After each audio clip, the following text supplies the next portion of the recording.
force with two lives come together.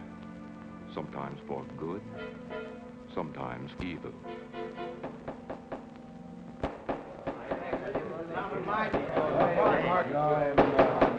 I say, Williams, I would win on this. I'm definitely against it. Seems to forget we have our stockholders to answer to. Phone Mrs. Williams, Della. Tell her to be ready in about an hour, and I'll pick her up. Yep. You phone San Rafael and see if those papers are on the way over from the executive. Yes, Will.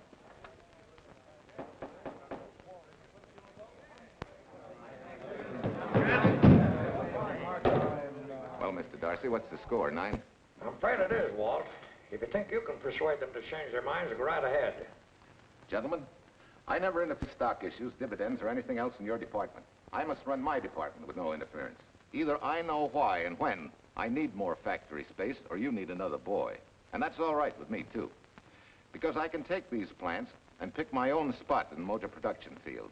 You won't have to worry so much about dividends. There won't be many. Hold on, Walt. I'm sure none of us want to lose Walt. Or our dividends. Why do you say we take another vote? Now, all in favor of buying the 3 new factories signify by saying aye. Aye. Aye. Aye. Aye. An unanimous vote. Congratulations, Walt. Congratulate the board. They're the winners.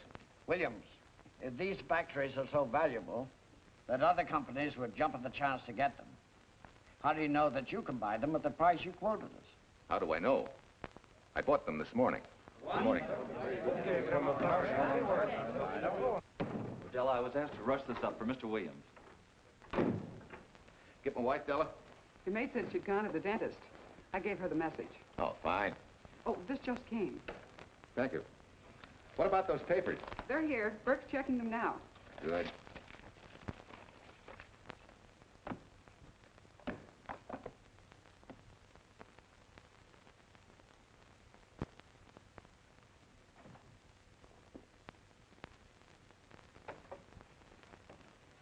Congratulations, Walt. Take a look at Clause 4. Those provisions haven't been clarified yet. Oh, no? I wanted to leave for Tahoe right away. Get Judge Deering on the phone, will you? Never mind. I can get faster action if I run out to San Rafael myself and stick with them till they're right. Yeah? Mrs. Williams on 3. Oh, put the blueprints of that new diesel in, will you? I want Jackson to see him. Hi, Duchess. I'm afraid now we won't be able to leave till about 5 o'clock. What? You're not going with me, but I counted on it. But I thought as soon as Dr. Harris took care of whatever it was, I'd feel better. I don't.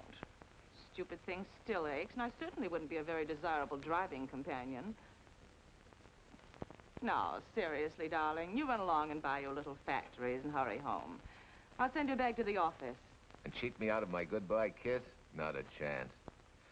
I've got to drive over to San Rafael. I'll stop on the way. Love me? Bye, dear.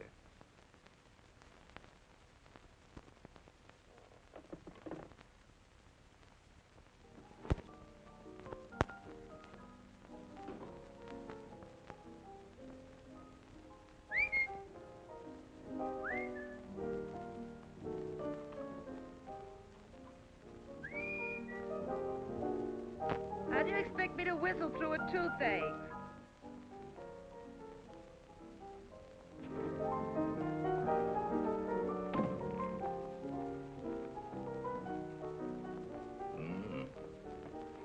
Nothing in the whole world smells as sweet as you do, Duchess. Certainly don't feel sweet. I was grouchy as an old bear. Well, old Doc Williams can give you something to fix that. Close your eyes. Relax a minute.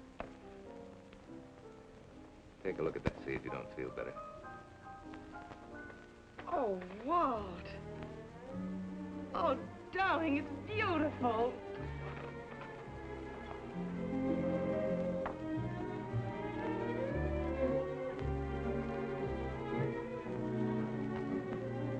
Not bad. Not bad at all. You know, to quote my wife, I like monograms on things. It shows they belong to me, unquote. When did your wife say such a thing, Mr. Williams? About 6 years ago, when I married her.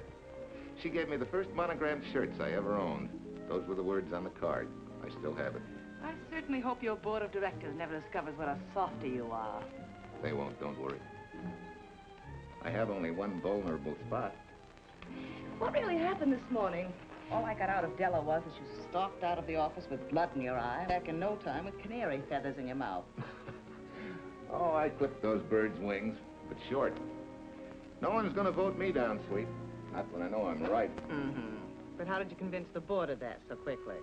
With subtle hints and easy persuasion. Like this. Either I get what I want, or you get yourself another boy. And that's all right with me, too. Walter! What a clumsy ox. I'm sorry, Duchess. Oh, please, sweet, don't be so upset. Oh, if you could have seen your face. Oh, don't bother, dear. Sue Lynn will take care of that. Not exactly a good prescription for nerves, huh? You know, you're wrong, Dr. Williams. The way I feel now, a good cat nap will probably make a new woman out of me. And if it's not going to make you too late, Yes? well, I'm sure that by 5 o'clock I'll... Swell. I'll run over to San Rafael, get things ironed out, and be back for you by 5. On the nose. Darling, wait. That's perfectly silly. I'll take a taxi cab and meet you in Sausalito. There's a drugstore on a corner opposite the square. I'll be there at 5 o'clock and we can go straight on up to Tahoe. That'll save you all that late afternoon traffic and all that time it'll take to come and pick me up. Smart woman, my wife. Thinks of everything. Where's your bag, honey? Oh, Sue Lynn still has some things to press for me. Sure you don't mind taking a taxi? Very sure. Sweet dreams, Duchess. See you at 5. I better get going. Bye, honey.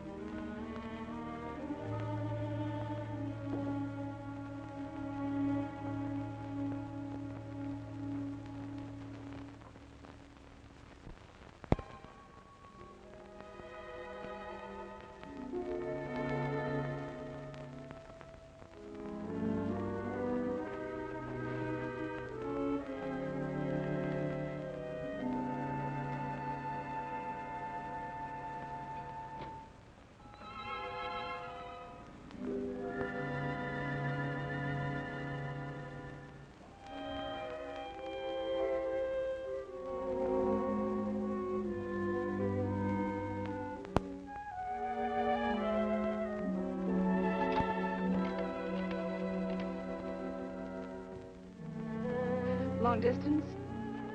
I want Berkeley 79721. Hello.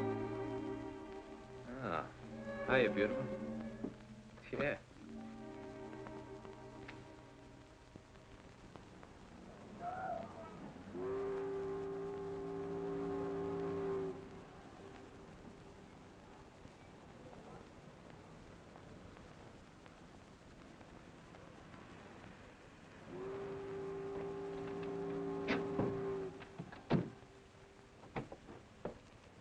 Here. Don't forget, turn this stuff over to a bellboy at the Airport Hotel in Oakland. Tell him to hold it for Jack Burns. Jack Burns, the Airport Hotel. That's right, I'll be checking in later. What do I owe you? $1.15 a here. All the stuff back to Oakland. Yeah, here. Buy yourself a new key. Thanks.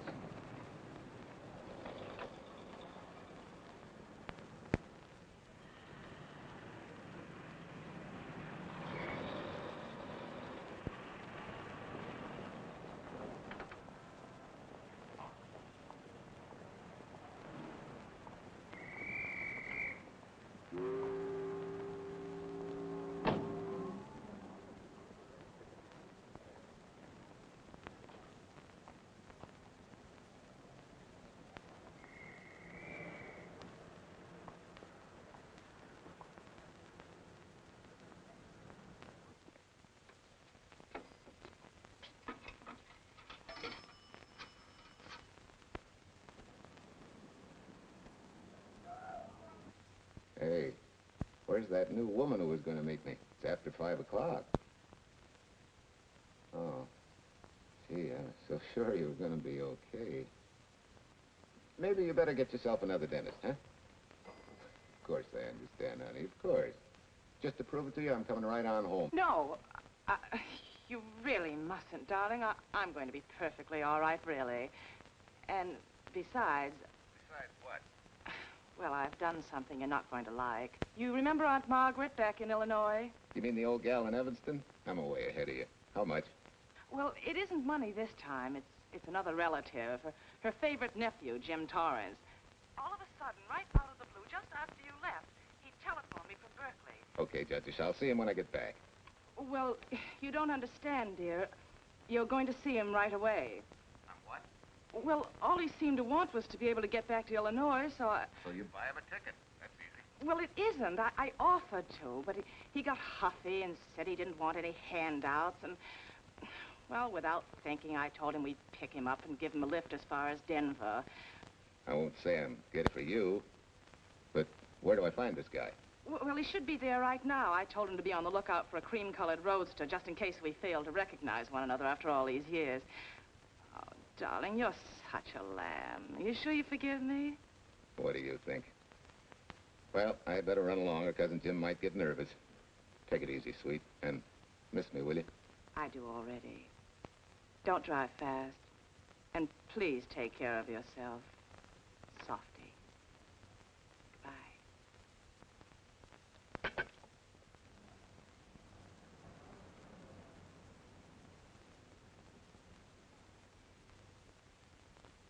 Hello, Della? Yeah, Mrs. Williams wasn't able to go with me. Now, while I'm gone, you see that she gets her roses every morning. That's right. But this time, on all the cards, put love from Softy. Yeah, S-O-F-T-Y.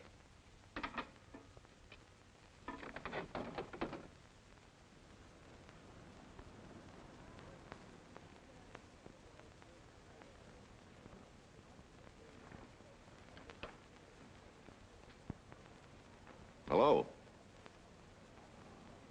You must be Jim Torrance. Yeah, that's me. I'm Walt Williams. Hiya, Jim. Hi. Where's Irene? Oh, she's a little under the weather at the last minute. Worse luck. Oh, that's too bad. I was hoping I'd see her. Yeah, I'm disappointed, too. Where's your luggage? Oh, I'm wearing it. Less trouble that way.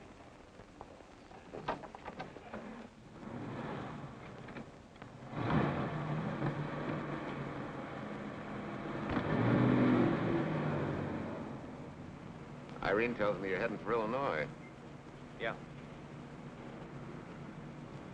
Going been a little rough, huh? Haven't exactly been worried about my income tax. What's your line, Jim? Oh, guess I'm a better salesman than anything else. You know, I can give you a couple letters when you get back to Chicago. It might help you. It's fine. Little in with a top brass never hurts. What outfit were you with? Patton's Third Army. How was it? Rough. Except for the time in Italy. I kind of liked it there. Patton's outfit never got to Italy. Of course. But most civilians never know or care, and I figured you didn't either. Well, I fooled you that time.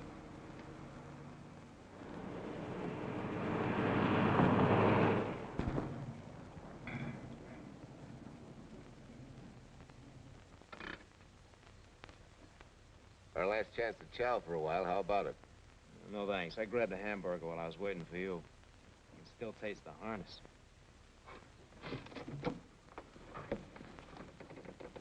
Sure you won't change your mind? No, I'm gonna grab a little shut-eye.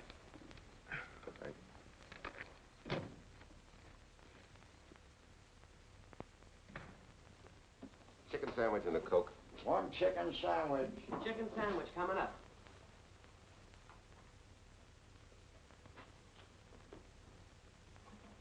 Give me change for $1, will you? Yes, sir.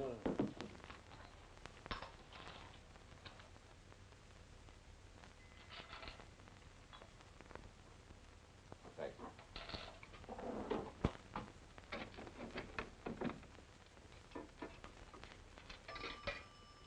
San Francisco. Klondike 2, 6714.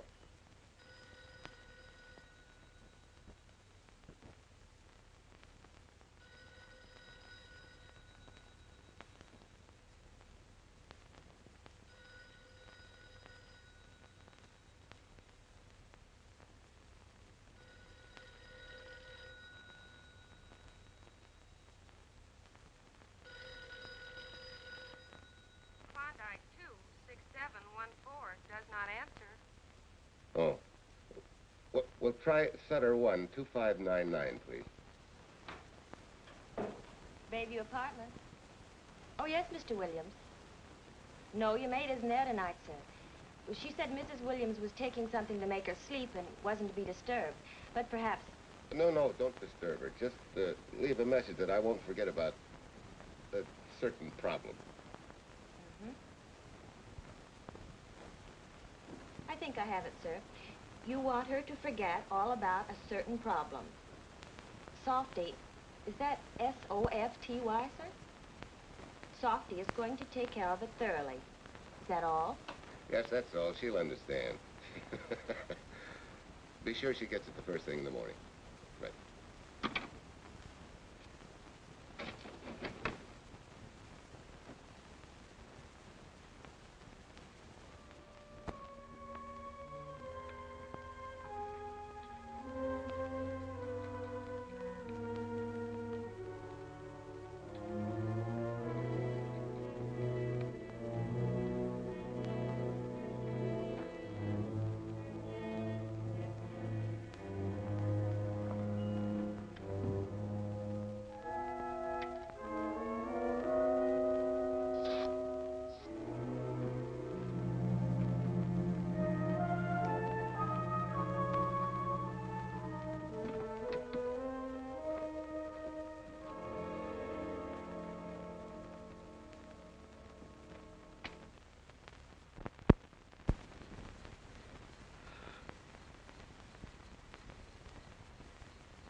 Oh, hi. Yeah.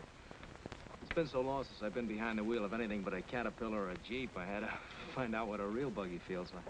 Why don't you drive for a while? A swap. Nothing would suit me better.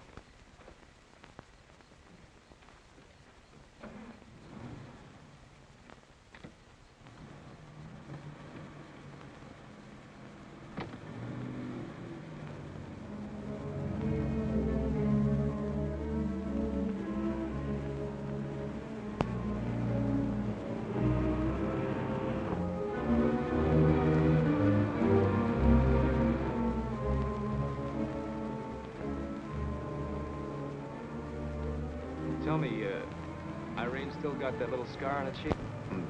That one she got from the fall? Yeah. You can hardly see it now, though. How'd you know about that? She just got it last summer. Thought you said you hadn't seen her for years.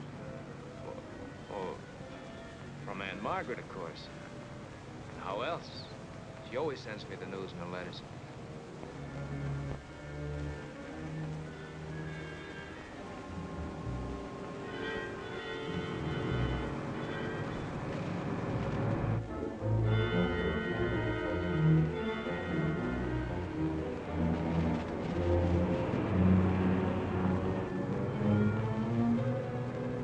Your Aunt Margaret will be pretty happy to see you.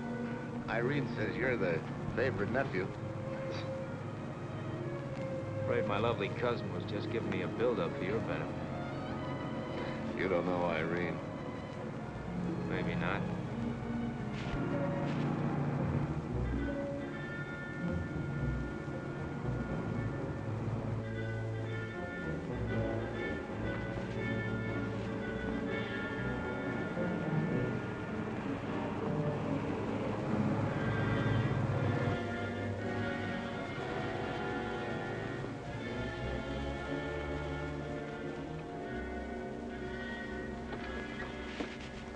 What's the matter? I think we got a flat.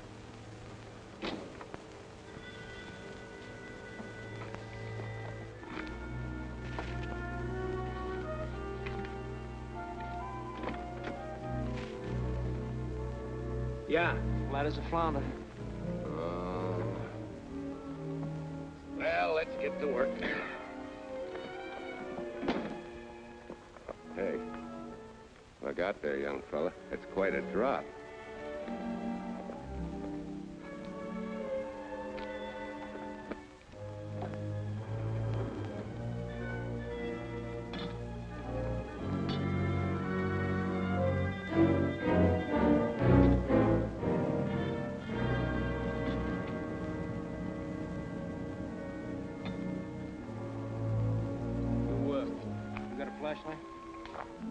I think I have. Get the jack. I'll take a look.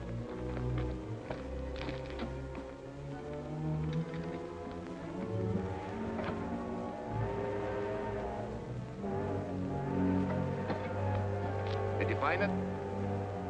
Yeah. Yeah, it won't be long now.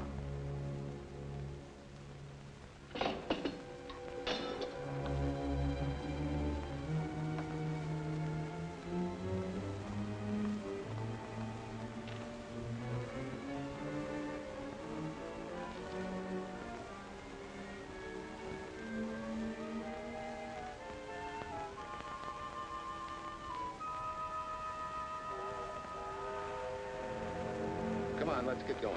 Wait a minute. Did one of your cufflinks fall out? Huh? Something dropped. I heard it fall right down there at your feet. Well, he must have rolled under the car.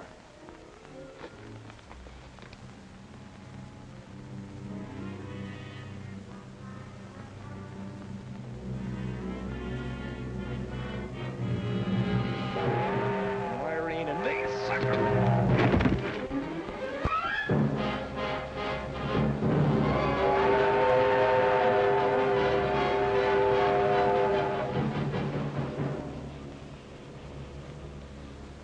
Hello.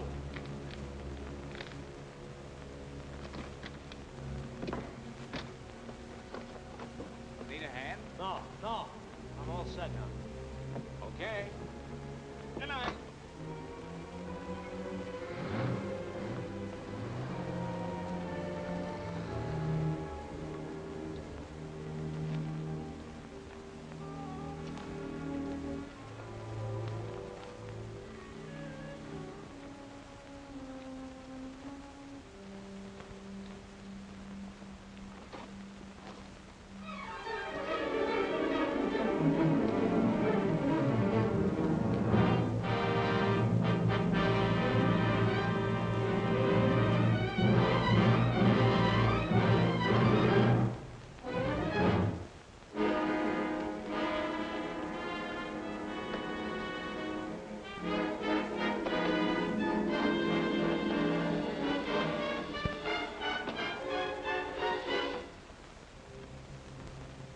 Keys.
That guy must be crazy.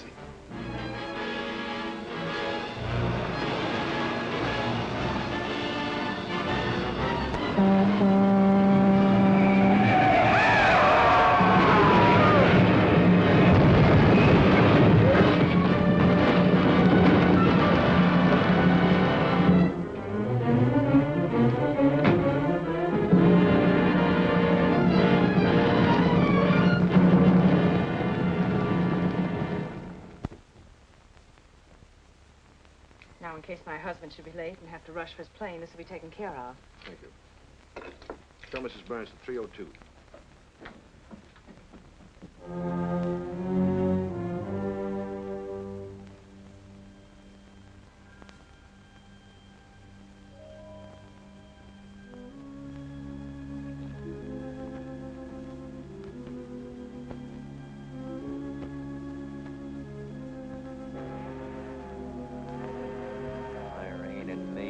sucker.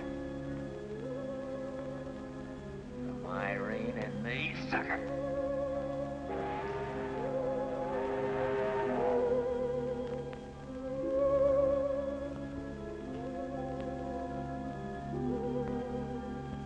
Take care of yourself. Softy. Softy.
Young lady, Excuse me.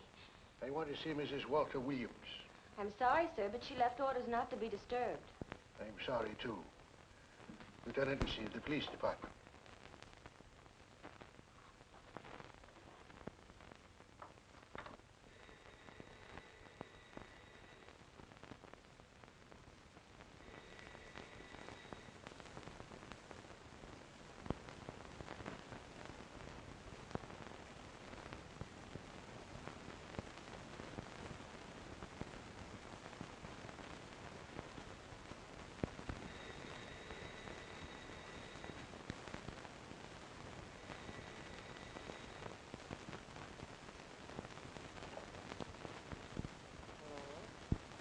I left orders not to be disturbed. See. Ask him to come up.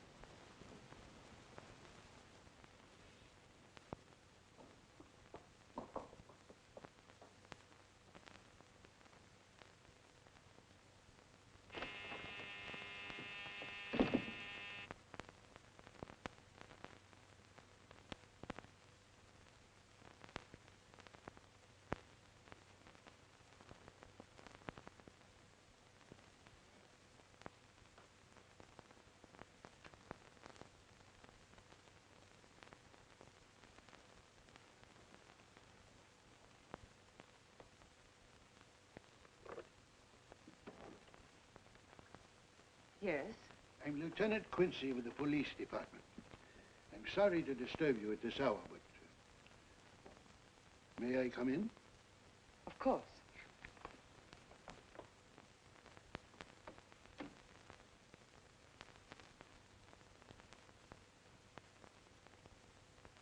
Well, Lieutenant? Did your husband go on a motor trip late this afternoon? Why, yes, he went to Denver on business. Why?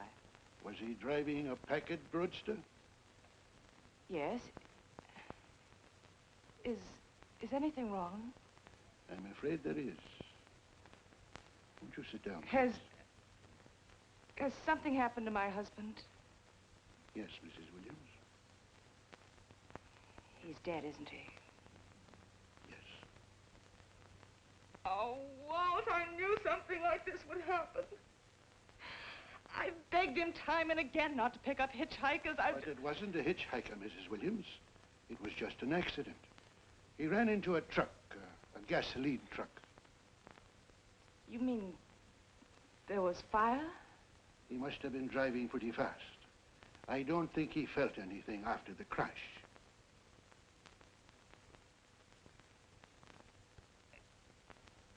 If there's nothing more you need me for, Lieutenant, I think I understand. And may I say you've taken this with a great deal of courage. Good night, Mrs. Williams.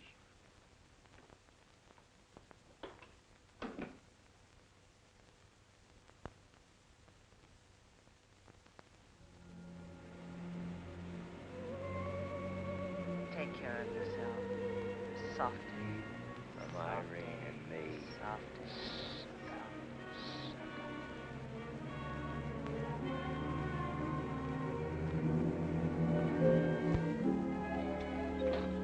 Ready? Yeah. That Williams must have been quite a guy. Yeah, he went to work for Universal Motors as a sheet metal worker. Mm-hmm. Less than 10 years, he's their top production man. Well, he sure went out in a blaze of glory. Yeah. Let's go.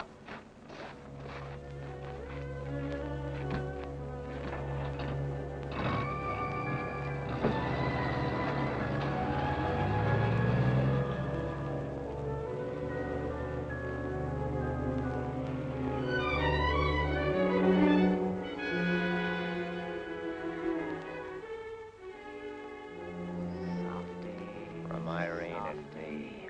Sucker. Sucker. Sucker.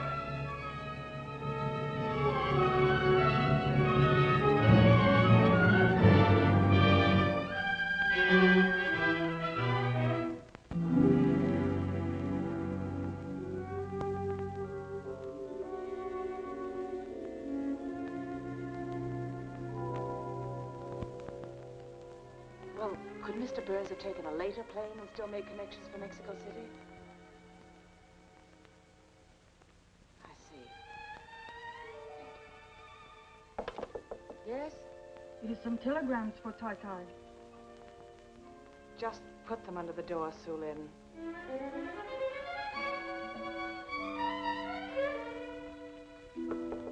Please, Tai Tai, a policeman Quincy most anxious to see you. Ask him to wait, Su Lin.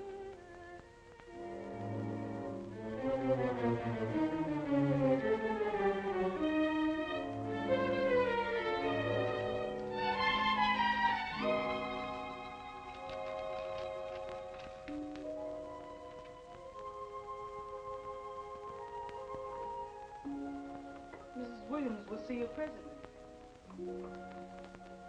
Will wait, please.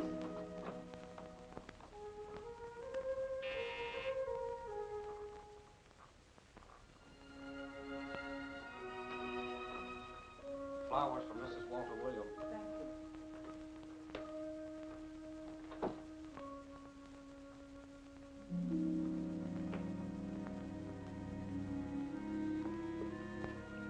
Roses like Mr. Williams always sending when he's away. You seem to have been very fond of Mr. Williams. Su Lin is honored to have served him 5 years, and he... I'm sorry to keep you waiting, Lieutenant. I wouldn't be disturbing you again if it wasn't necessary. And I would be keeping you but a moment. You're being very considerate. Won't you sit down?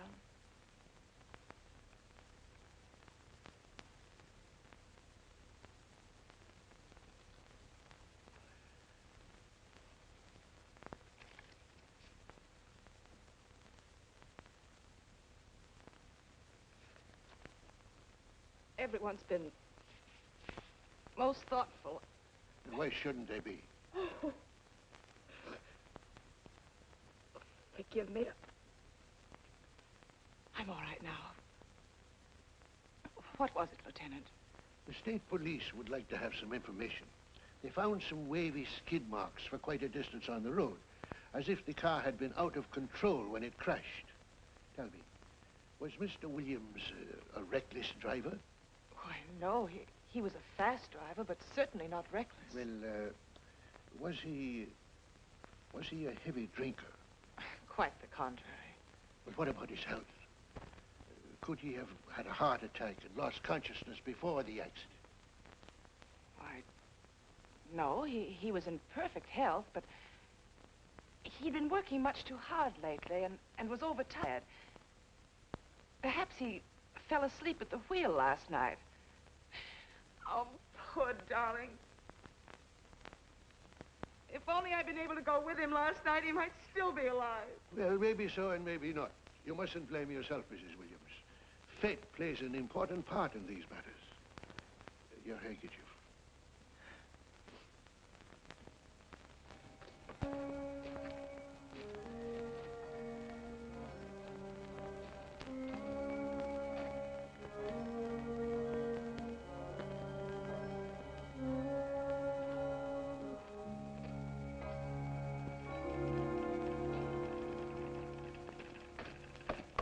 When's the next train to San Francisco? 10 a.m. tomorrow. You sure there isn't one sooner? No, I'm sorry.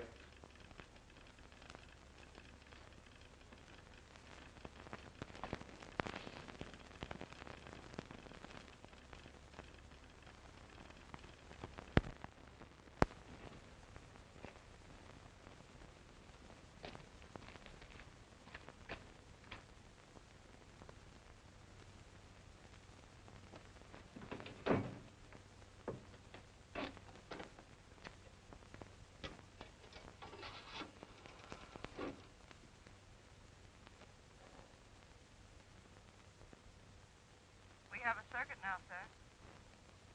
Evanston. Calling Mrs. Margaret Hubbard's residence in Evanston. One moment, please.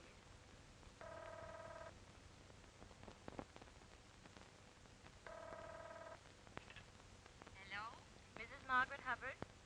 Yes? Who's this? Long distance. I have a call from Mr. James Torrance. Who? Mr. James Torrance. He's her nephew, Jim Torrance. The call is for your nephew, Jim Torrance. I haven't any nephew, and I don't know any Jim Torrance. Sir, Mrs. Hubbard says she doesn't know what James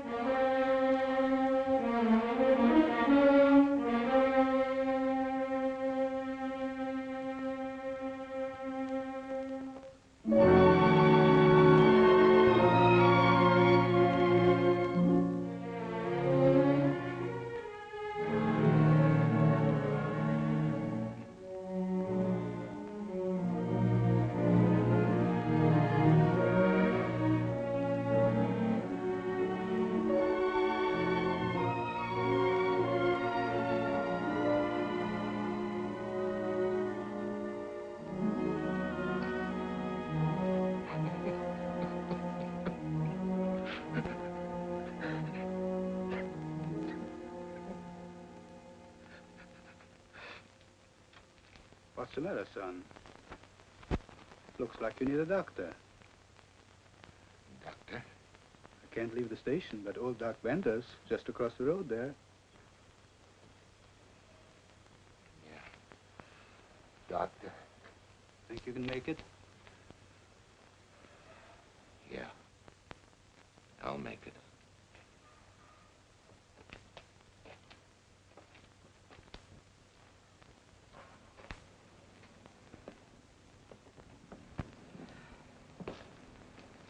Now, take it easy, man. There's some concussion there. You've got to watch your step for a while. Yeah.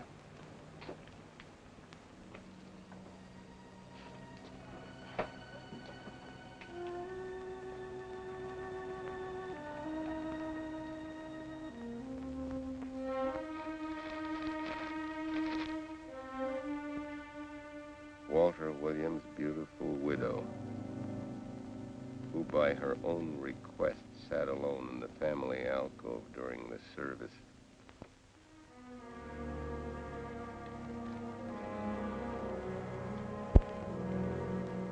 Smart. Someone might have caught her licking her chops.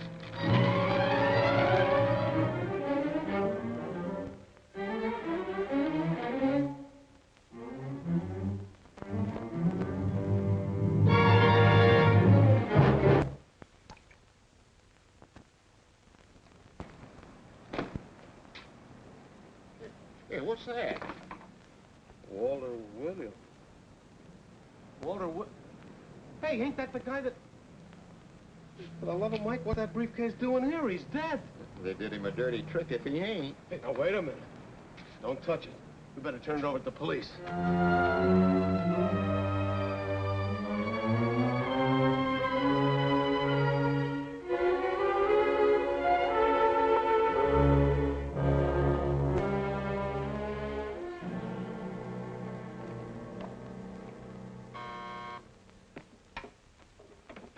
Homicide, Captain Callahan. Oh, yes, Chief. The dope just came in from Washington. The fingerprints are those of a James Torrance. Yeah, I'm putting Quincy on it. Right. This sort of opens up a new can of peas on the Williams accident. There's the FBI reporting the guy. Playing with the lady's affection seems to come natural with him. All you got to do, Quincy, is find him. Yes, that's all I got to do. Last known whereabouts of Jim Torrance was in a moving van somewhere between Sacramento and Points East. Hey, wait a minute. Last known address, care of his sister, Mrs. Joseph Rossetti. Irving Apartments, Berkeley. Well, what are you waiting for, Quincy? Let's go. Torrance leave any forwarding address? No, he said he was going to send it to me. Sorry to trouble you. Oh, Lieutenant, if you should happen to hear from him, will you let me know? There's an unpaid telephone bill and a bundle of laundry. Laundry. Let's have a look.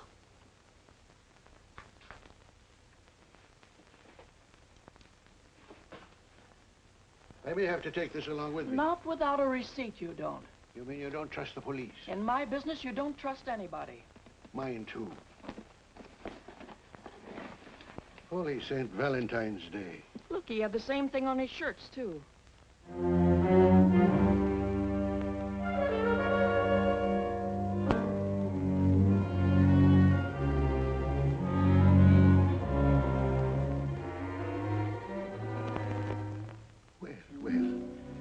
Romance in your late tenant's life. Did you ever see the lady? You know, I never did. But I always knew when she'd been here, the wonderful perfume. I lay you 10 to 1 she's a rich widow. Could be. Wait, I'll get you his telephone bill.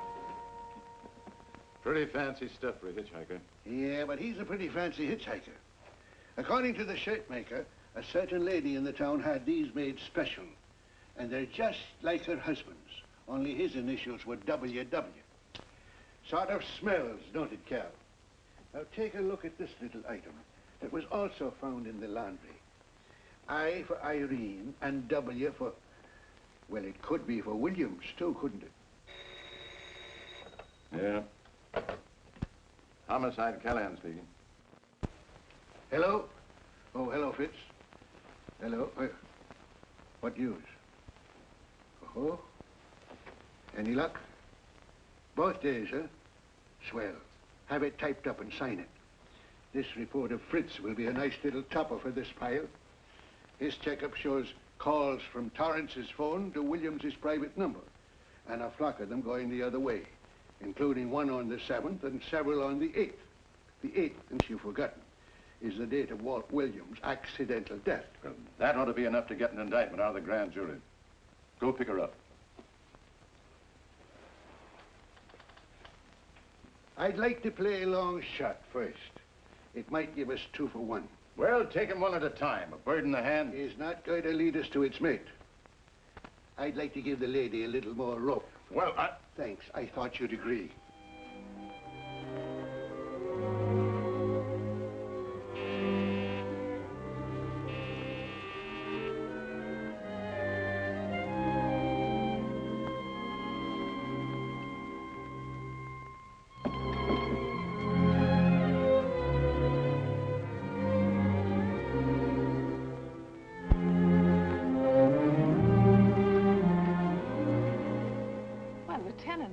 You just caught me. I'm glad. I have some rather startling news I thought you should know before it hits the headlines. Come in. Thank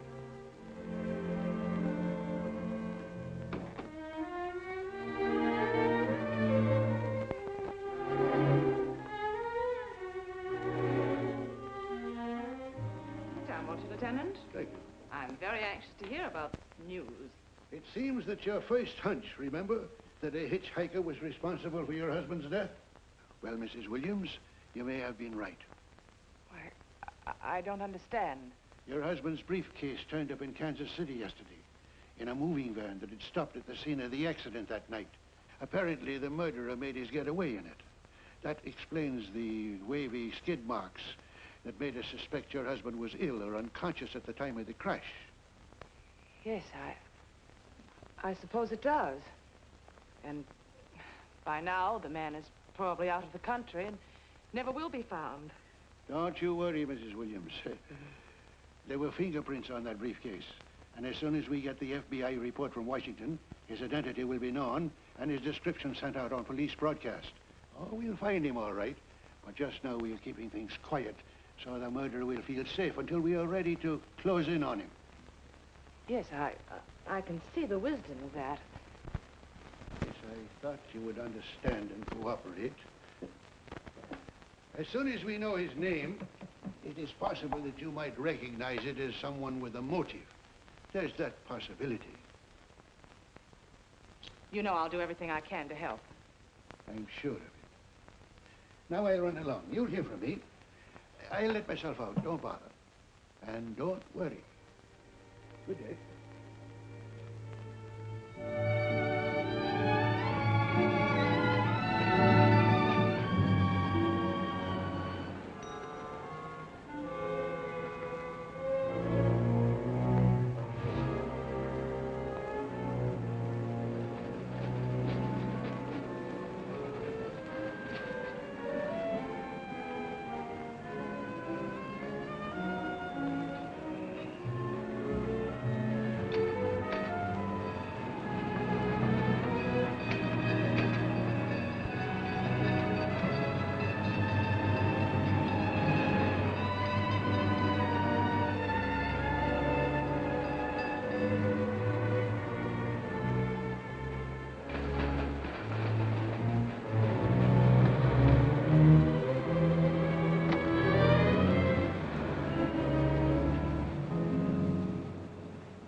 $1.35.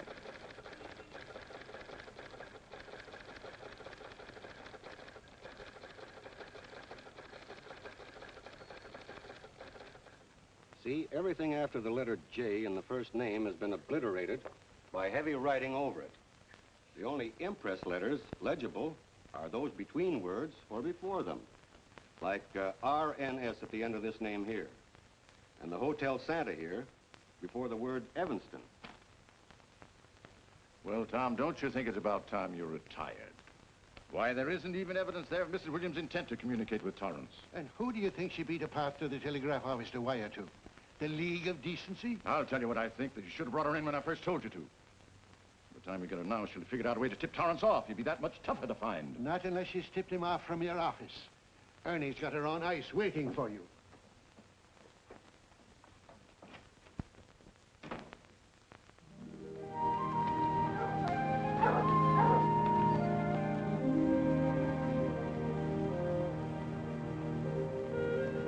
Pretty good, huh?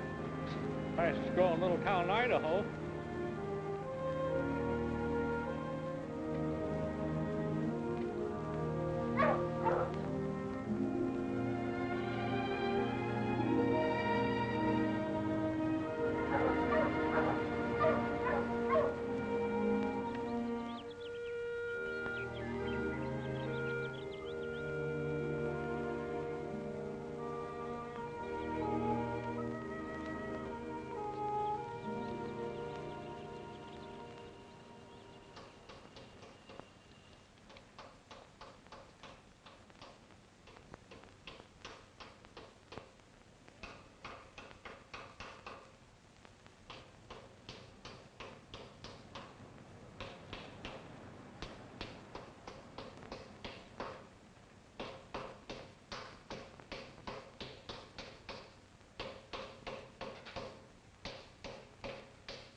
Have a heart, son. You trying to wreck that engine?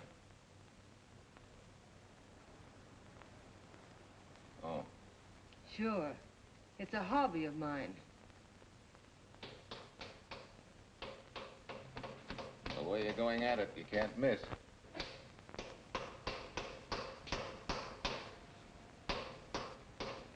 Here. I just can't let you ruin that beautiful motor. Start her up.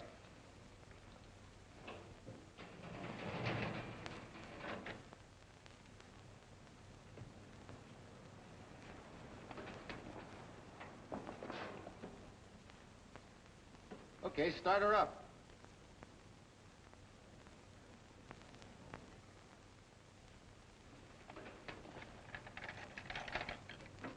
Shut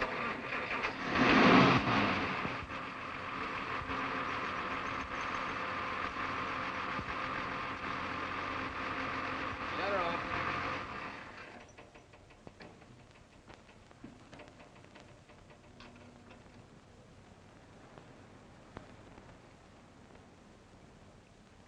You're certainly not a mechanic by trade. Hands like that. Maybe it's a hobby of mine.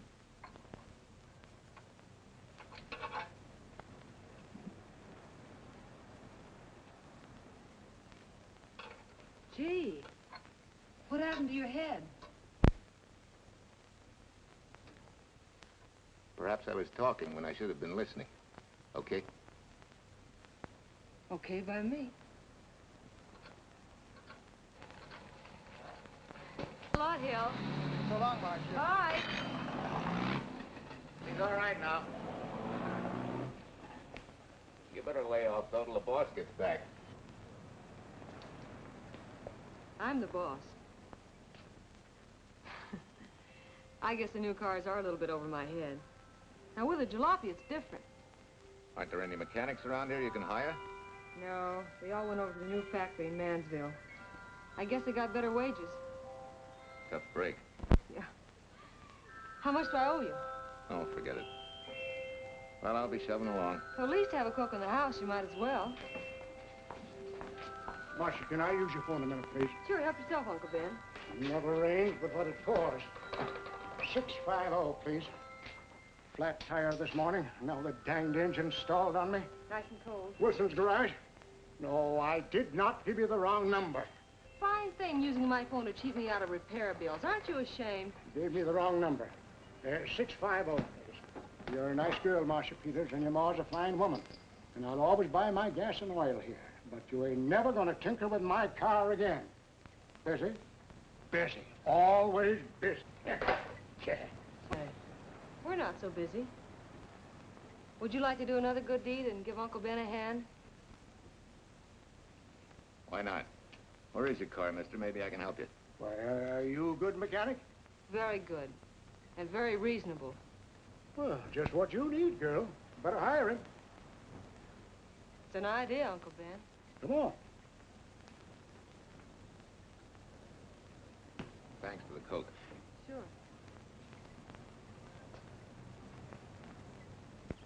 Well, I got Uncle Ben fixed up all right. Nothing but a sticky carburetor valve. Bye. I hope he paid you. What for? It only took a minute. You're certainly not money-conscious, stranger. There. This is no kind of work for a girl. But somebody has to do it if I want to stay in business. And I want to.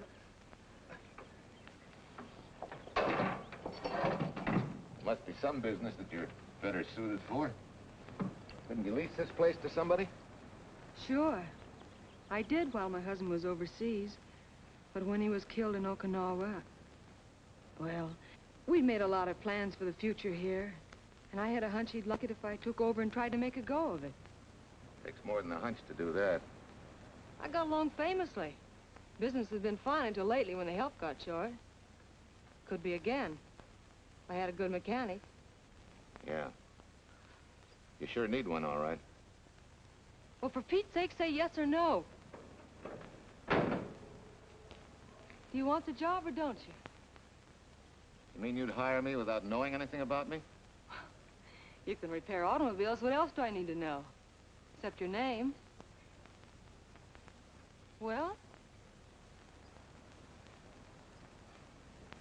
Why not? Sure. I'll try it for a while till you get someone permanent. The name's Bill Walker. Okay, Bill, it's a deal. And maybe if business gets real good, you'll want to stay. Oh, don't count on it. Where does this go, on the rack? Yeah.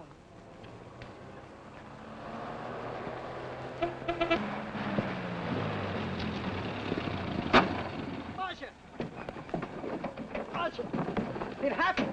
It's a boy, 8.5 pounds. Pair of shoulders like a prize fighter. Well, congratulations, Papa. How's Jane? Ah, perfect. Everything's perfect. Gotta get down to the store and tell the gang. Almost forgot. Oh, gee, thanks, Ed. I'm sorry, I won't have enough for the gang. Yippee!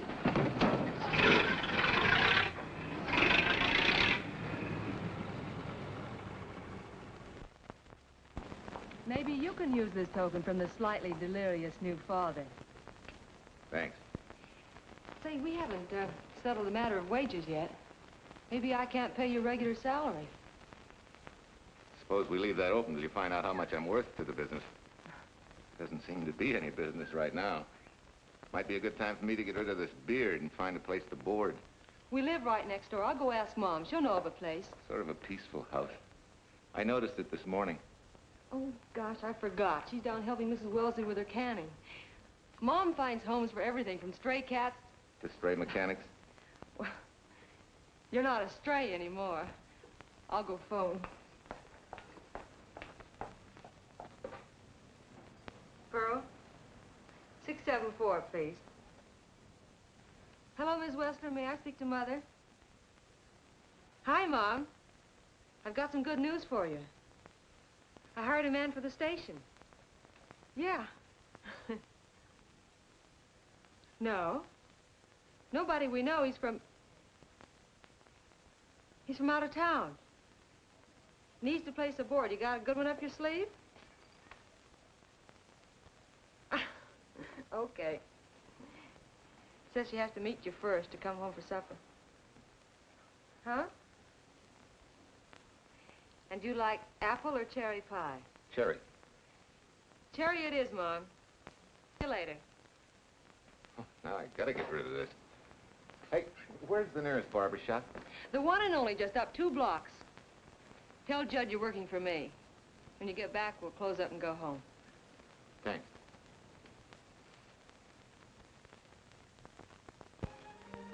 Well, that's real nice. You must have had a good bringing up, young man. Thank you for the young man. We thank thee, O Lord, for thy bounty, and ask thy blessing on this food, and on the new friend who shares it with us. I hope you're good and hungry, Mr. Walker. Who wouldn't be? Marcia, she eats like a sparrow, with all the hard work she does. May I have your plate, please? Well, she can start taking it easy now. Boss, the help. Thank you. She never takes anything easy. Has to put her whole heart and soul into everything she does. Well, now that you're through with me, Mom, how about Bill? Have you thought of a place for him to stay? Well, why can't he stay right here? We have a spare bedroom going to waste. And I think you like my cooking. Like it? That's very kind of you, Mrs. King, but it seems an imposition. Imposition, nothing. That's good business. I can get back what I pay you in board and room. Well, Marcia, what a thing to say. If you'd like to stay, we'd like to have you. We have some more vegetables. Mrs. King, you have a boarder. May I have a biscuit, please? Oh, excuse me.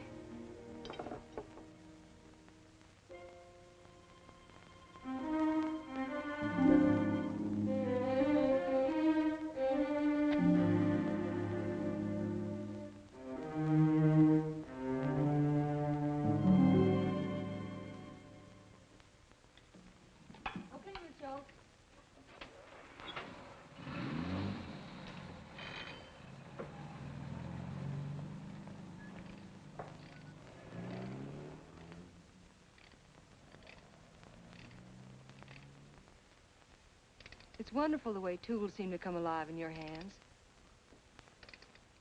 You seem to sort of come alive, too. As though you got real pleasure out of working with them. I do. When you're doing a job with them, you can't think of anything else. Bill, if something's bothering you, why don't you get rid of it? What would you prescribe, doctor? Amputation. For that stupid chip on your shoulder.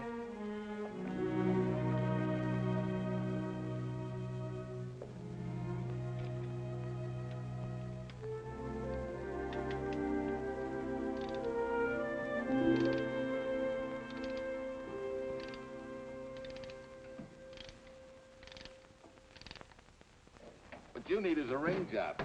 Save yourself some money. Gee, Bill, with the baby and everything, I just can't afford it now. Oh, we'll take care of that. Hey, boss.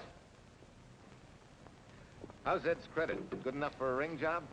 Well, sure, if I can hold Junior as collateral. Oh, not a chance, fella. Never mind her. I'll do it on my own time. Oh, thanks, Bill. Maybe we'll see you tonight, huh?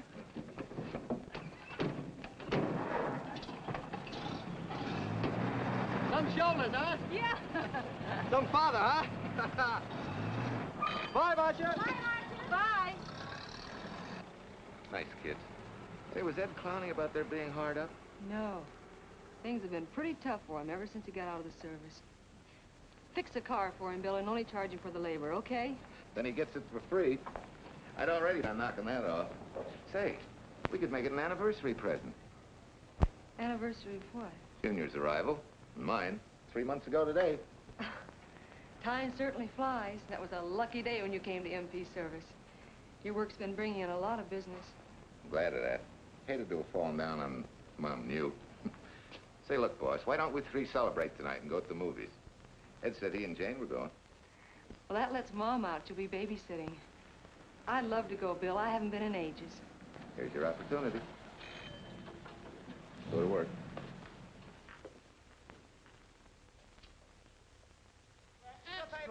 Irene Williams, held for murder. Read all extra, extra. Irene. This is Sheila Graham with the latest news of the shocking Williams murder case.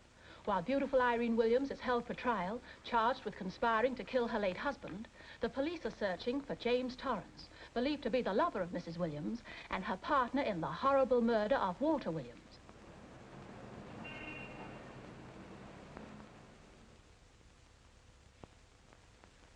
If I'm handling your case, my dear Mrs. Williams, I want 1/3 of everything you get. You're out of your mind. You don't realize what I'll get as Walt's widow. Perhaps you don't realize the spot you're in. Torrance's fingerprints were found not only on your husband's briefcase, but, in a manner of speaking, on your reputation as well. There's a detective named Quincy, a very smart cookie. He isn't exactly for you. Frankly, Mr. Warner, I'm beginning to wonder if my attorney is for me. Underestimating the enemy's ammunition would scarcely be wise. Now, if we can get to trial before Torrance is found, they'll never get a conviction. But... But what? If he shows up, we may have to fry him. Oh, no. Let's not cross that bridge until we have to. But if it comes to a choice, we're not going to burn, are we?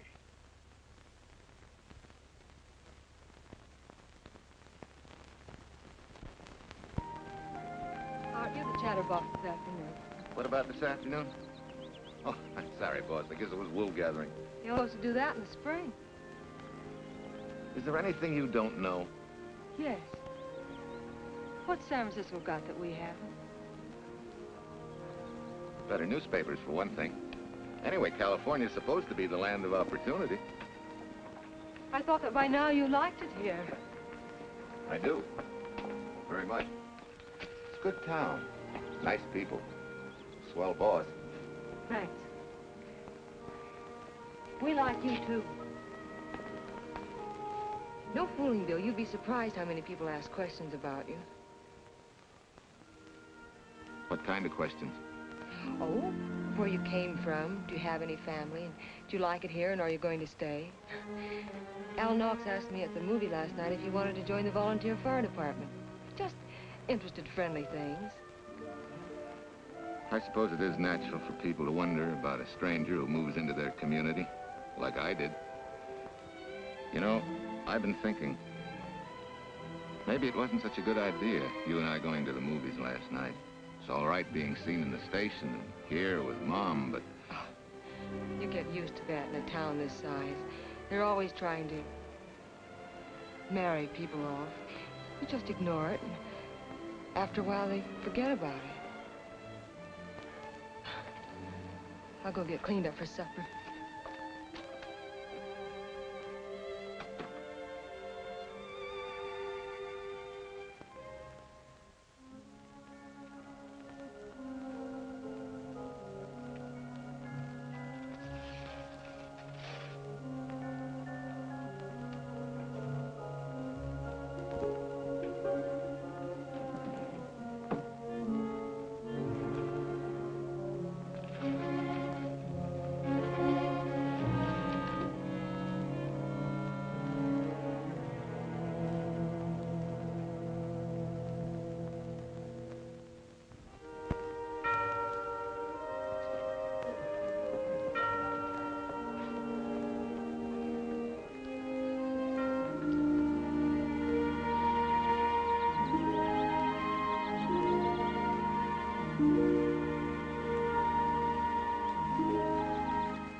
You know, I hate to tell you how many years this Sunday takes me back. Did you always fall asleep during the sermon? I wasn't asleep, Mrs. Peters. I merely closed my eyes to concentrate. Oh, so that's what you call it. I had to nudge you to stop you from nodding. Quiet. You're disturbing my reminiscent mood. Even smells the same. Could be the same bees buzzing in the same clover. As they say, you can take a boy out of the country, but... A rolling stone gathers no moss. It has to stop rolling sometime, doesn't it, Bill? Sometime, maybe. We grow a very becoming shade of moss here in Larkspur. Don't you think? You grow a lot of nice things here. Anyone in particular? You'll have to skip the answer to that one. Someone tore it out of the book. You're married, aren't you, Bill? Yep.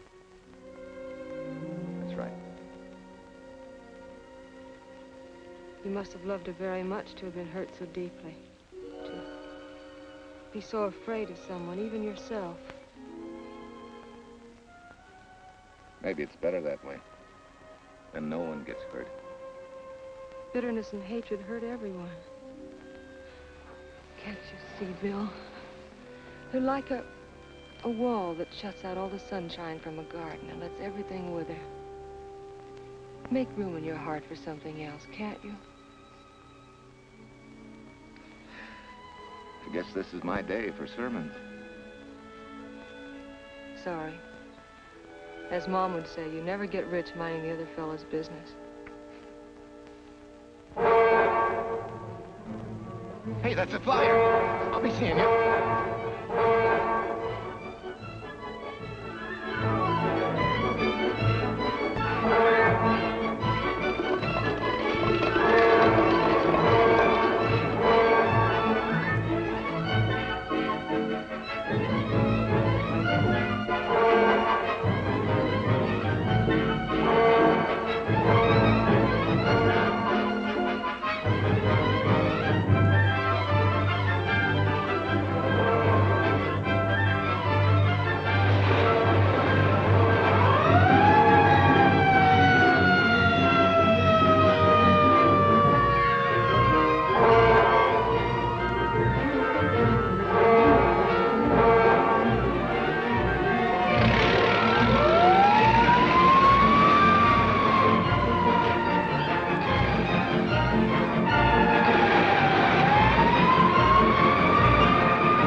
Mrs. Wesley sent a couple of jars of peaches.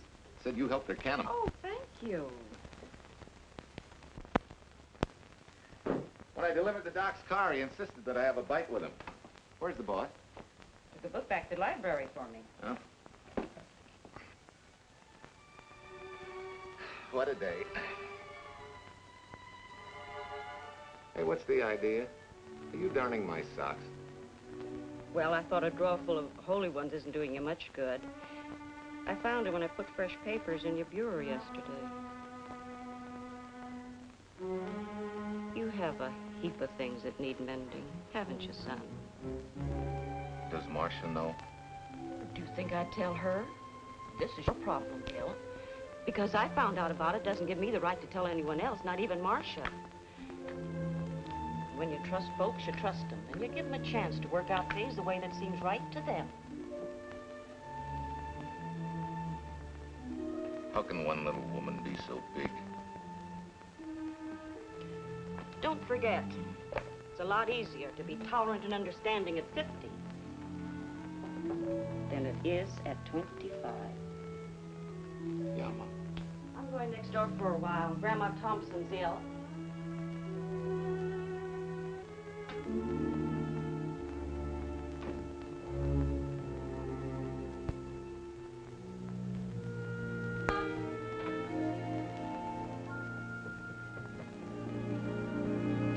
Bill, are you home? Bill, are you in there? Yeah? Mom went next door, Marcia. Hi. Do you work awfully late? Oh, about 6. Anything wrong? Come in. I want to tell you something. I'm checking out. Has something happened? No, just... I'm doing what I should have done a long time ago. Moving along. But why, Bill? My name isn't even Bill. There isn't any Bill Walker. I'm Walter Williams. The late Walter Williams. Walter Williams? I don't understand. You may not even after I've told you, but at least you'll know the whole story. Sit down, please.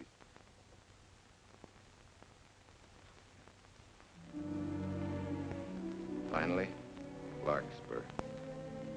And you. From there on, you know. I'm glad you're going back to make things right. Going back? Wild horses couldn't drag me back. What are you going to do about your wife? Nothing. You're going to let her go to trial for murder? Oh, no, Bill. Why not? She tried to kill me, she and her cousin. But they didn't. Who says they didn't? Let them try and prove it. No matter what your wife did, she can't be tried for something that didn't happen. Oh, Bill, can't you see? You bet I can see. She deserves everything she's getting. Sorry part of it is they'll never convict her. No, Bill. The sorry part is you're not big enough to take a hard jolt to your pride and to your ego. Sure. It hurts to be tricked and cheated by someone you loved and believed in. But that doesn't give you the right to take justice into your own hands, to trample on the hearts of others and walk out on life. A barren, frustrated boyhood. A marriage to a woman who accepted my love, yet despised me so thoroughly she resorted to murder. I'll never think of our moments together without nausea. I feel stripped bare, degraded. Even me.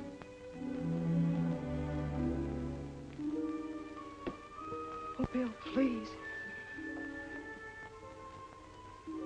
Don't destroy the one chance we have for happiness. We haven't got a chance. Doing the right thing never works out. I know. In this world, you turn the other cheek and you get hit with a lug wrench. Forget me, boss. Try and forgive me.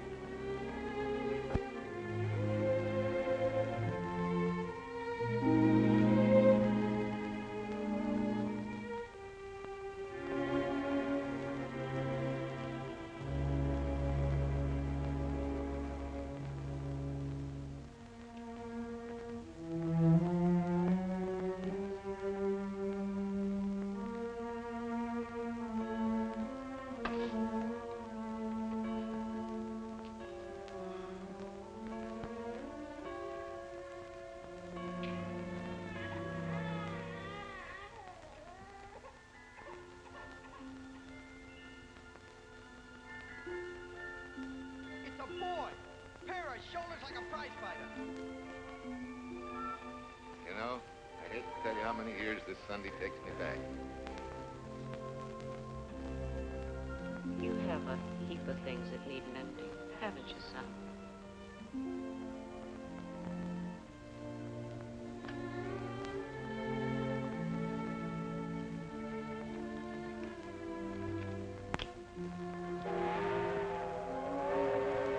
Take care of yourself. Softly. Irene and me.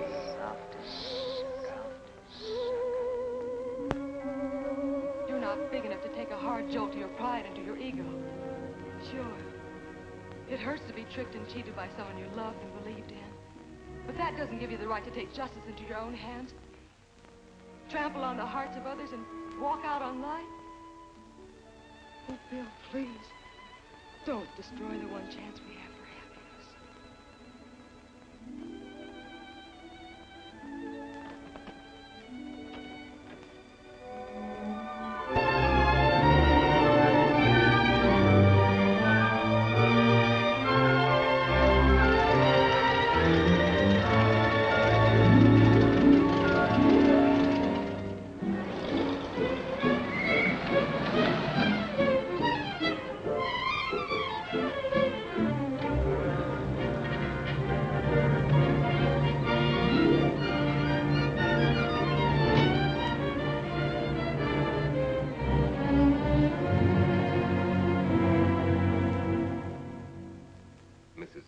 Kind enough to come along to substantiate at least the Larkspur portion of what I've told you.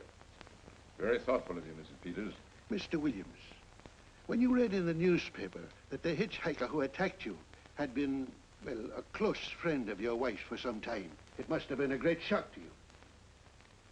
I didn't come here to discuss my emotional reactions, Lieutenant. If you need me for anything further, Captain, my office will know where to reach me. Let's go, Mark. Just a minute, Mr. Williams. We'll need your signed statement for the grand jury when we ask for your wife's release. It won't take long to be typed. Yeah? All right.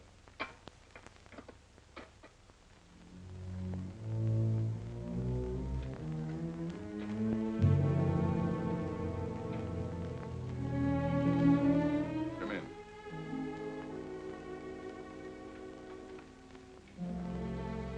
Sit down. Mrs. Williams, we have news for you. Really? I can scarcely wait.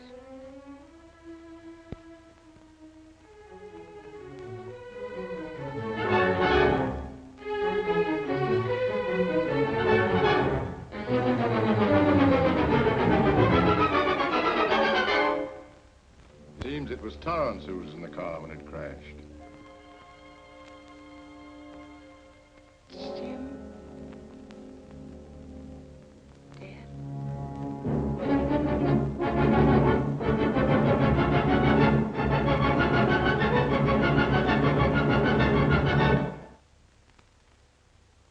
You did it. You killed him. No. He tried to kill me. Thought he had. And he ran into the truck. It was an accident. An accident? You wait all these months to tell this story. You let me rot in this filthy jail. Wait a minute. You let everybody believe you're dead. Pretty convenient, wasn't it? A dead man can't be tried for murder. Mr. Williams, perhaps your wife would understand better if you would explain to her about the amnesia. Amnesia? Oh, don't tell me you believe he had amnesia. Where's he been all this time, just wandering around in a daze? Tells us he's been in Larkspur, a little town in Idaho, working as a mechanic in a service station. Run by Mrs. Peters here.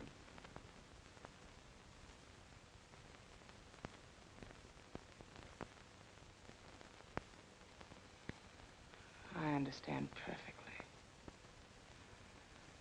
Now that my chance for happiness is dead, I suppose you'll demand the divorce I begged you to give me so that I could marry Jim. That's fantastic. Yes, isn't it? After you telling us that the man you picked up was a perfect stranger. Well, that's not true. The time and place for meeting Jim had all been arranged. I must advise you There's a law that a wife can't testify against her husband. There's a law against murder, too, but that didn't stop him, and nothing's going to stop me until I'm through. It's all right with me, Captain. Go on.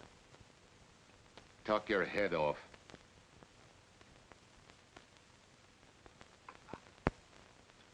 I was to have gone with him to Denver. He insisted on it, although I was quite ill. Several hours before we were to leave, he came home. There was a violent scene. He threatened to kill me unless I agreed to give up Jim. And I wish he had. This is incredible. Not one word that she has said is true. Then you've nothing to worry about. Mrs. Williams, was there a witness to the threats you mentioned? No. Unless the maid overheard. She was in the apartment. In fact, she picked up the pieces of the vase that he threw at me. Where's she now?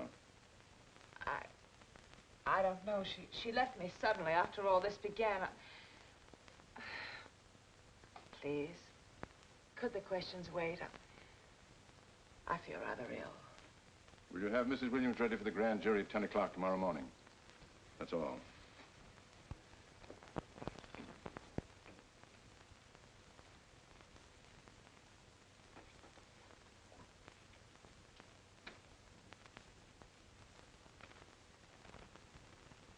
We're going to hold you too, Williams. On what charge? Suspicion of murder. But he's not guilty of any of these things. Then it should be easy for him to prove it. Take it down and book him. That fiction of Mrs. Williams must have been very convincing.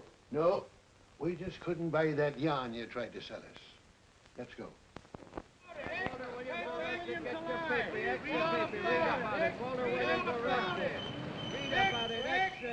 What's the White Freed and murder charge? Extra, get your paper. Walter Williams charged with murdering wife Bubba. Extra, get your paper. Irene Williams goes free. Husband held. Extra, get your paper. White Freed and murder charge. Walter Williams charged with murdering wife Bubba. And Daly's going to cover Williams' office. Okay, boys, hop to it. I want all I can get by 10 a.m. tomorrow for the grand jury. Okay, Chief. Oh, Tom, don't miss a bit. Dig up everything you can on Williams and the Peters dame. You sort of believed Irene Williams' story, didn't you, Vern? She made better sense than he did. Well, sure, she's a better liar than he is. Don't forget, I went all through her grieving widowhood with her. She's a bad customer. Well, that's for the grand jury to decide, and Williams insisted on letting her talk. So it's his funeral. Funeral, all right. Especially with that yarn he told. But murder's out of character for him. There's a few pieces missing somewhere. There might be in Idaho, if it's not too much out of character for you to get going. You're going to miss me, Cal, when I retire next year. Maybe I'll join Private Eye and solve your cases for you.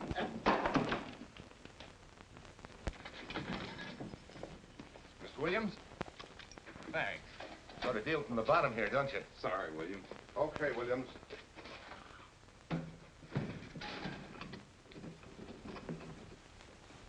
Well, not very good news, judging from your faces.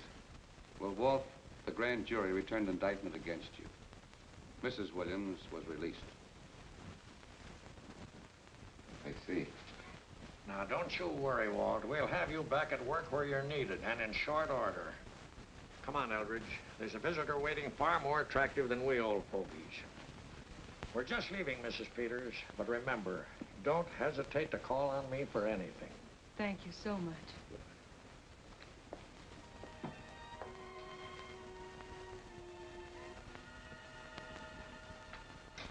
Hi, boss. Bill, what have I done to you? If it weren't for me, you wouldn't be here. If it weren't for you, I wouldn't be. I came back here because I wanted to believe in the things you do. I still do, no matter what happened. Will you do something for me? Go back home, where I know you'll be taken care of. Not a chance. You'll have to think up a better reason than that to get rid of me. I'm a big girl now. I've just been to Larkspur, Williams, where I found these newspaper clippings. Of course, some of them are 3 months old, but you seem to treasure them, so I brought them along. So? I don't think they exactly substantiate your claim of amnesia. As if you were interested in substantiating any claim of mine. Now, let's get one thing straight. Most people, when they get in a jam, think the police are only interested in the prosecution. Our job is to get the facts, the truth. And the truth never hurt anyone but the fellow that lied. Unless he was a beautiful woman. Oh, quit kidding yourself, Williams. You made the boner. I had no more to do with Torrance's death than you did. And out of the whole population of Northern California, you just happened to pick up a hitchhiker who happened to be your wife's boyfriend. Ah, have a heart, Williams. I suppose you'll tell the truth when you take the stand, but you better have some mighty conclusive proof if you expect the jury to believe it. Wait, Lieutenant. Bill, we all know you're not guilty, but we're going to need help to prove it and need it badly. Lieutenant Quincy can't take sides, but if we're right, he has to be on ours. And I have a hunch he wants to be. Why don't you tell him the whole story? All of it, please. I'd like to, Quincy, very much. Guess I should have told the whole truth in the first place. But I wanted to clean this mess up with as little scandal as possible.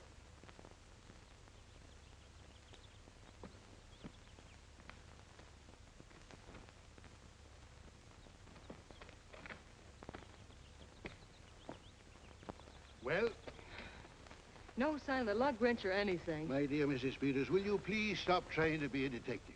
How many times do you think the police have combed this spot for any kind of evidence? Now, be a nice girl. Take Mr. Williams' advice. Go back to Larkspur. What time is it? It's only 4 o'clock. We still have time to go back to town and go on our hunt for Sue Lynn. Now, look here, young woman. You've had me on the run since early morning. But, Lieutenant, the maid seems to be our only hope now. We've got to keep looking till we find her, that's all. That's all? Wait. She was naturalized, wasn't she? Suffering chopsticks. Quincy, you dumb flatfoot. This Sue, what's her name, was Chinese born. If a port of entry was San Francisco, there'd still be a file on her, photo and all. Let's go. Back to town. Immigration.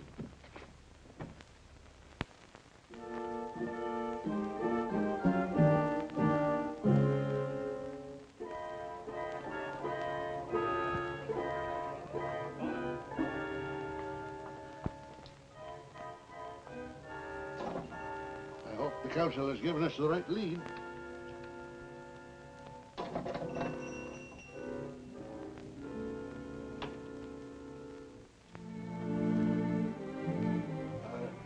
You are Singh? Understand? You savvy English? Also French, Italian, and Hebrew. May one ask what is desired? We're looking for Su Ling Chung. The Chinese consul said you were her uncle and might tell us what she is. This daughter of my brother, has she offended the honorable police? Oh, no. They just wanted to ask her some questions about Mr. Williams, the man she used to work for. Ah Singh's heart is heavy that he cannot lead you to her. But things that are not known cannot be told. Well, if you hear anything of her, report it to headquarters.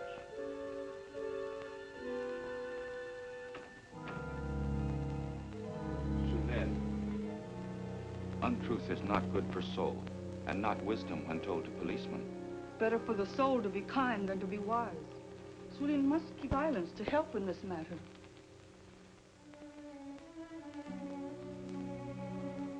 You know, you're quite a gal. In case I haven't told you lately. You're just too easily pleased, that's all. There must be a way out. Why can't we find it? Oh, buck up, boys. Tomorrow, another day. Yesterday you go to trial. Bill, I'm afraid. And the state intends to prove, on any reasonable doubt, that the defendant, Walter Williams, did, with malice aforethought, kill the deceased James Torrance, whom he knew to be his wife's lover. And that with his victim dead beside him, he drove his car into the course of an oncoming truck, jumping clear himself some seconds prior to the crash. And subsequently, he made his getaway in the back of a loaded furniture van. And for 3 months, as Bill Walker, he laughed at justice. What had imprisoned his unfaithful wife for conspiracy in his own murder. But then he decided that being dead cramped his style. He thought he could eat his cake and have it too. So he returned, most anxious to explain his long absence and to right the dreadful mistake that had imprisoned his wife for 3 months. Ladies and gentlemen, it was a cold-blooded, premeditated murder and must be punished to the fullest extent of the law. Call the first witness, please. Captain Callahan, did Walter Williams tell you what suddenly cured his amnesia after 3 months? No, he did not. But he did tell you the man that struck the blow which caused the amnesia was a total stranger, a hitchhiker he had picked up. Yes? And that he knew nothing of this man's identity or relationship with his wife until he suddenly recovered from his amnesia and heard or read the details. That's what he said. That's all. Thank you, Captain. Your witness, Counselor. No questions. No. I saw no signs of amnesia, but definite concussion. He was a bit evasive in answering questions, but not vague or unsure. In your opinion, Doctor, could this head injury have been caused by a fall? Yes. If the head had struck on some object, such as a stone or a metal pipe. That's all. Thank you. Your witness. Dr. Bender, are you familiar with a tool known as a lug wrench for changing automobile wheels? I'm afraid I am, sir. I've had a regular epidemic of flat tires lately. Well, then, in your opinion, could this head injury which you treated have been caused by a blow from a lug wrench? Yes. It could have been caused by that, too. Thank you, Doctor. The ones with the earliest dates, you will notice, are heavily creased, as though they'd been carried in a wallet or a coat pocket. Thank you. Lieutenant Quincy, will you kindly tell the court where you found these newspaper clippings? In the bedroom occupied by Mr. Williams in Mrs. Peters' home in Larkspur, Idaho. Is this your handwriting, Miss Revere? Yes, sir. And that's the message, at least our record carbon of it. Would you read it to the court, please? June 9th, 8:32 p.m. Message from Mrs. Walter Williams, Penthouse D. Mr. Williams called, said he wants you to forget all about a certain problem. That Softy is going to take care of it thoroughly. Was there any other conversation? Well, I just asked if that was all, and he said yes, she'll understand, and sort of laughed as if it were a joke and hung up. Some joke killing the wife's boyfriend. That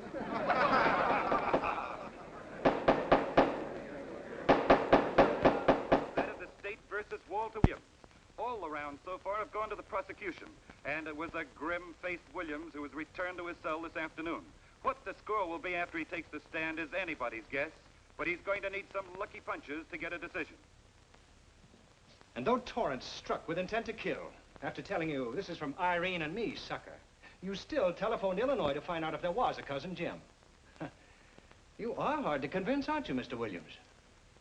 Is it so incredible that a man should fight against believing such a thing about his wife? Oh, that is very touching. From a husband who planned a trip on which he intended to destroy his wife and did kill her lover. That's a lie. Your Honor, I object to the conclusions drawn by the prosecutor and move that it be stricken from the records. But, Your Honor, there is a corpus delicti, remember? Who was your wife's lover. Objection sustained. There's also her own story, which in front of witnesses you insisted she tell. And then we have your own two different stories from your own lips. One featuring a perfectly strange hitchhiker, the second an equally strange cousin Jim, without a questionable substantiation for either bit of fiction.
You remember me, don't you? I was here with Lieutenant Quincy from the police department.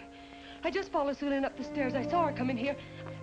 You must be mistaken. I'm not mistaken. She's here. I must see her. Ah, Sing, don't you understand? It's to save a man from prison, even from death. I will send her to you.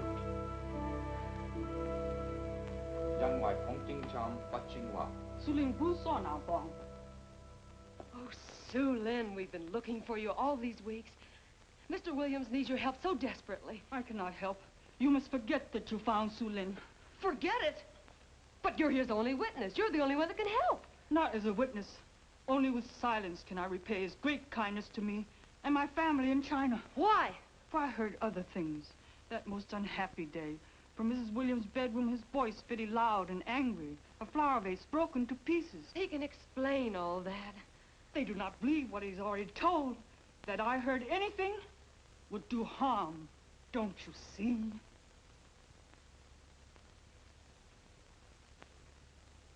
Yes. Much sorrow comes from women who know not honor and truth.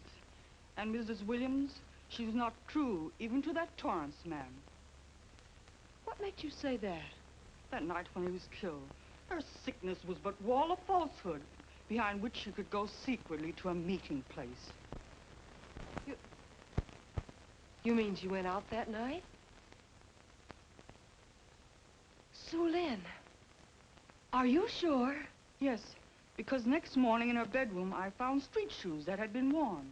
Her coat on the closet floor with the sleeves turned inside out as though removed hurriedly. And in one pocket, a door key to some hotel. Sue Lynn, that's it. Proof that she and Torrance had planned to meet that night after he killed Mr. Williams. What hotel was it?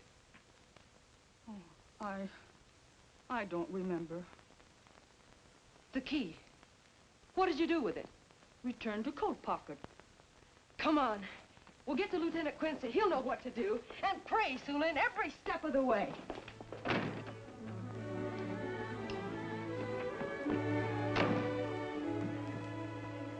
Now hold everything. Even if this long shot don't work out, we'll just keep on pitching.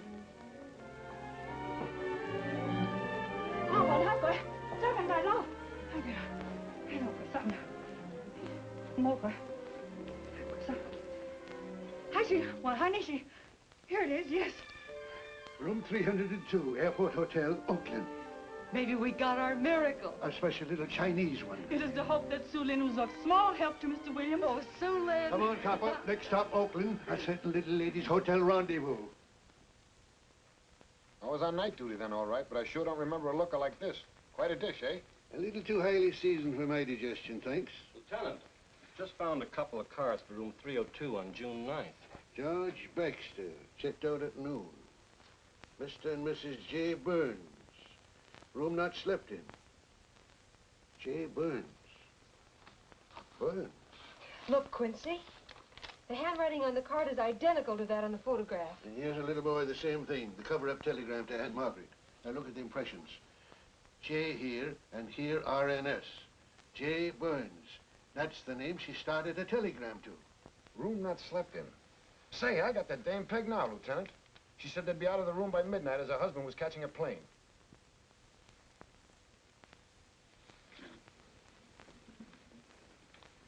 But Quincy... Reservation for Sam Andrews.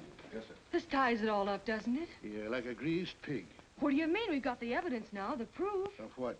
Sue Lynn's theory that Irene was playing the field? This evidence only proves that she came here to keep a date with a man named Burns.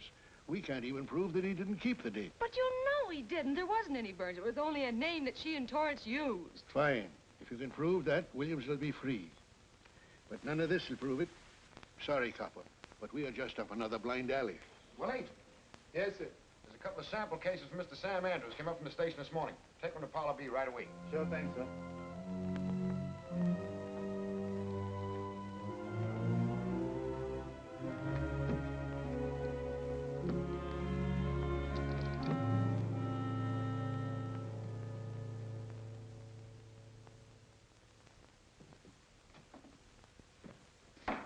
Seated.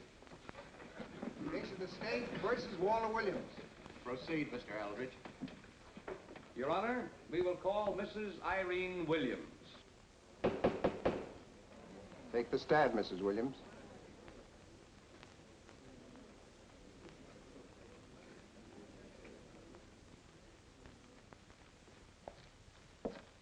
Raise your right hand. You solemnly swear that the testimony about to give in this cause to be the truth, the whole truth, and nothing but the truth, so help you God? I do. Hey, what cooks? The defense calling her? Mr. Eldridge, what's the purpose in calling this witness? Merely for purpose of identifying handwriting. Now, Mrs. Williams, this photograph of you... Was stolen from my apartment. So, according to the inscription, to Walt, my adoring and adored husband, Irene, this belongs to Mr. Williams. This is your handwriting, isn't it? Of course. I'm touched that he should have wanted it so badly. And this telegram, addressed to Mrs. Margaret Hubbard, is that also your handwriting? It is.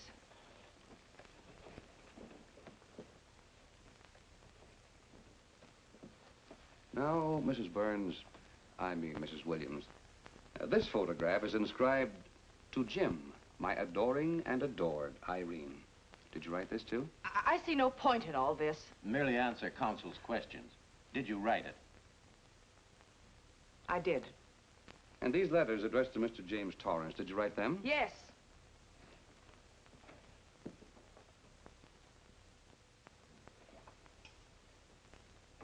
And this monogrammed garment, a gift from you to Mr. Torrance? Why must I be tortured again by all this? I never made any secret of my love for Jim Torrance. That's why he's dead. Your love for Jim Torrance.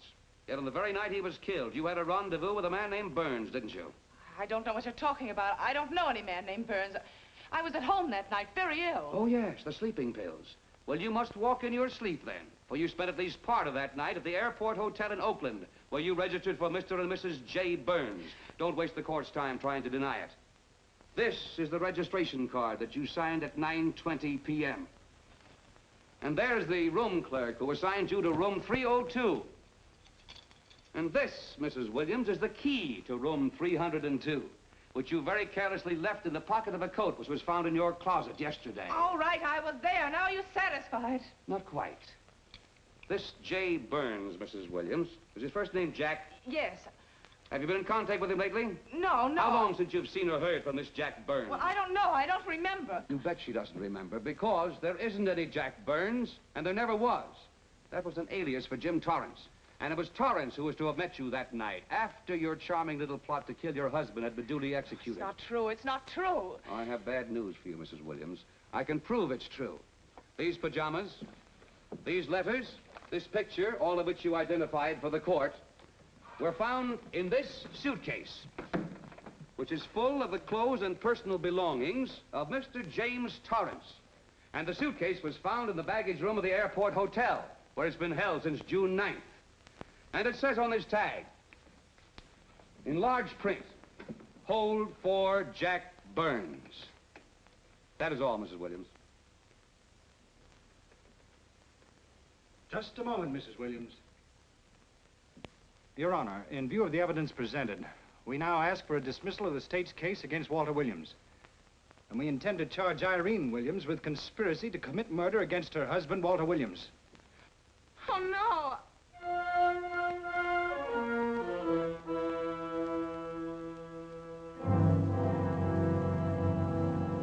The case against Walter Williams dismissed. Court adjourned until 2 o'clock. Well, that's that, Walt. Congratulations, Mr. Williams. I haven't the words for it, Quincy, but we could never have made it without you. Ah, sure you could. You know, son, right always wins if you give it a little push, especially when you get a copper like this one to do the pushing. Well, I'll be seeing you. You know, it'll seem kind of strange being able to eat and sleep without someone getting in your hair all the time. Oh, fine, Walt. We're looking forward to having your hand on the wheel again. The Denver plants are waiting for you to open them. You think you can make it the morning? How about it, Counselor? You bet you can. Oh, good. Well, I'll be running along. Well, you think you like Denver? It's okay by me, boss. Yes. Impact. The force with which two lives can come together. Sometimes for evil, sometimes for good.